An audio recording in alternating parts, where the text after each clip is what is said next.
এই যে প্রেমাংশু, কিছু বলবে দুলালদা? হ্যাঁ কি বলি, দিন রাত তো টুংটাং করছিস, তোর লেখাপড়া নেই রে? আর সামনেই তো ফাংশন, ভালো করে চর্চা করতে হবে না? চর্চা? হ্যাঁ। তাই রোজ চর্চা করছিস? দুলালদা শুধু রিহার্সাল করলেই হবে? হোমওয়ার্ক বলে তো একটা ব্যাপার আছে তো, জানো তো? জানি জানি, স্কুলে যখন পড়তাম ম্যাডামরা গাদা গাদা হোম টাস্ক দিত না? আমি তো তাই করছি। মানে কলেজে কি তোদের গানের ক্লাস হয় নাকি? উফ দুলালদা তুমি না। আমি না, মা ডাকছেন। যাচ্ছি যাচ্ছি, একটা নতুন সুর করেছি, শোনো না, এক মিনিট।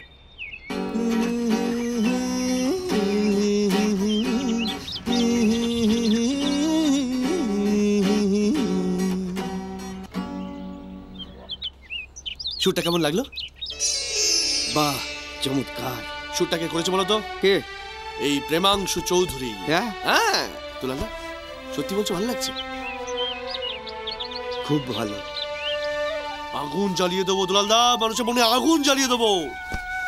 কিসের আগুন জ্বালাবি? প্রেমের আগুন। প্রেম। প্রেমের? তা কার মনে প্রেমের আগুন জ্বালাবি? সে কি কেনা আছে? সে তো বিদেশে। বিদেশে? হ্যালো, কে বলছেন? হ্যালো, অলোক মিত্র বলছি। ও অলোকদা, তা কেমন আছো তোমরা? আমরা সবাই খুব ভালো আছি, তোমরা কেমন আছো? হ্যাঁ, আমরা সবাই ভালো আছি। আচ্ছা। তা এদেশে আর আসবে না? আসবো আসবো। তো মনতোষ কোথায়, বাড়িতে নেই? বাবা, সে তো এখন বিরাট ব্যবসায়ী, বাড়িতে থাকার সময় কোথায় তার? তবে তোমার ভাগ্য ভালো, আজকে তাড়াতাড়ি এসে গেছে। ওই যে আসছে, ধরো ধরো। কে রে তনু? তোমার ফোন। আমার ফোন? হ্যাঁ। কে করেছে? আরে দেখোই না কে করেছে। Hello, Manatosh Chowdhury speaking. আরে অলোক মিত্র বলছি রে। আরে রে রে রে রে, এতদিন কোথায় ছিলি? হ্যাঁ, এতদিন পরে তোর মনে পড়লো আমাকে? তবু তো মনে পড়লো, তোর তো তাও মনে পড়ে না। কেমন আছিস বল? ভালো ভালো, খুব ভালো। কিন্তু হ্যাঁ রে, তুই কি এদেশে আসার কথা একেবারে? আরে আসবো আসবো, আরে আসবো বলেই তো। তা কবে আসা হচ্ছে বল? হ্যাঁ, হ্যালো হ্যালো হ্যালো হ্যালো। কি হলো দাদা? Hello hello hello hello Alok, বল কবে আসবি? হ্যালো, আরে যথা সময় দেখা পাবি।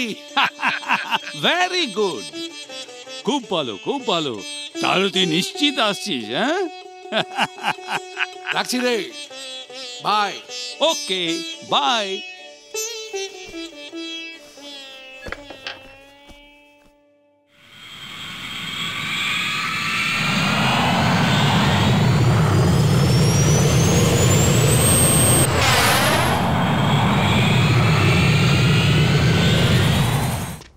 আরে এই তো মনে এসে গেছে।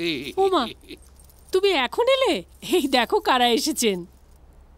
দাদা, অলোকদা, চন্দনা ওরা এতদিন বাদে এলো। না না না তনু, না, আমার এখন একেবারেই সময় নেই। আর তাছাড়া ভাই হোক বন্ধু হোক যেই হোক না কেন, আসার আগে যে একটা ফোনও পর্যন্ত করতে পারে না, তার সঙ্গে আমার সম্পর্ক রাখবি না, এই তো। বৌদি, এই অভিমানের পালা এখন অনেকক্ষণ চলবে। আমি যাই চাটা নিয়ে আসি। যাও। আচ্ছা ম্যাডাম, খবর দিয়ে এলে এই যে দু বন্ধুর মধ্যে যে একটা প্রাণের টান আছে, এটা কি কেউ টের পেতো? আপনি বলুন, পেতো না তো? আচ্ছা, এই যে আমার দিকে মুখ ঘুরিয়ে রয়েছে, আমি মানে বাজি ধরে বলতে পারি যে আমাকে জড়িয়ে ধরবার জন্য ওর হাত দুটো কিরম যেন নিষ্পিস টিসপিস করছে, একেবারে বুকের ভেতরে খলবল খলবল করছে। মনে হচ্ছে মান অভিমানের পালা এখন চলবে। আমি পালাই। করছে না? হ্যাঁ করছে। আরে বেটা, তুই চিরকাল আমাকে সারপ্রাইজ দিয়ে যাবি, আর আমি কিছুই করতে পারবো না। না,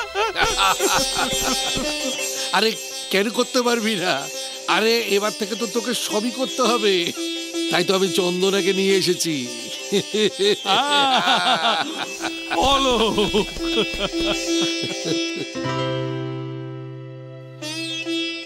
আরে থাক থাক থাক থাক। আরে ঠিক আছে ঠিক আছে ঠিক আছে। দেখি দেখি, হ্যাঁ, চন্দনের গন্ধের মতো তুমি সুরভিত হও মা, আয়ুষ্মতী হও, চিরসুখী হও। কিরে মনতোষ, কি দেখছিস? আরে বিদেশের কোনো কিছুই ওর মধ্যে পাবি না, শুধু ওই ইংরেজি ভাষাটুকু ছাড়া। হ্যাঁ, তাই তো দেখছি, কিন্তু এ কি করে সম্ভব হলো অলোক? দেখ মনতোষ, এই সম্ভব অসম্ভব ব্যাপারটা পুরো শিক্ষার ব্যাপার। এই যে আমি আমার মনের ইচ্ছেটাকে চিরকাল কিন্তু সযত্নে লালন করে এসেছি, আর চন্দনাকে সে শিক্ষাও দিয়েছি। ও বিদেশে বড়ই হয়েছে, কিন্তু ওর শিরায় শিরায় যে রক্ত বইছে না মনতোষ, তার মধ্যে ভারতীয় নারীর, ভারতীয় সংস্কৃতির সুরটাই কিন্তু বাজছে। কি মা, এই বাড়িতে থাকতে পারবে তো? কেন পারবে না? আরে এই সংসারে আমি সেই ছোটবেলা থেকে পরিচিত। আরে আমি না জেনেই কি আমার একমাত্র মা হারা মেয়েটাকে এই সংসারে তুলে দিতে এসেছে? হ্যাঁ?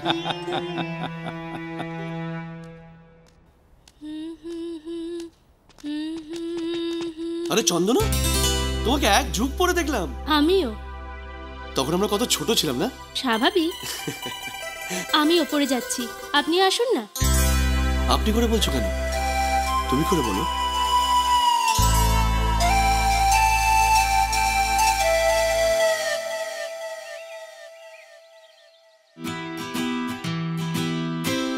আশামা, আশামা, আরে বাবা, এসো এসো এসো, কেমন ভেতরে আছো? এসো।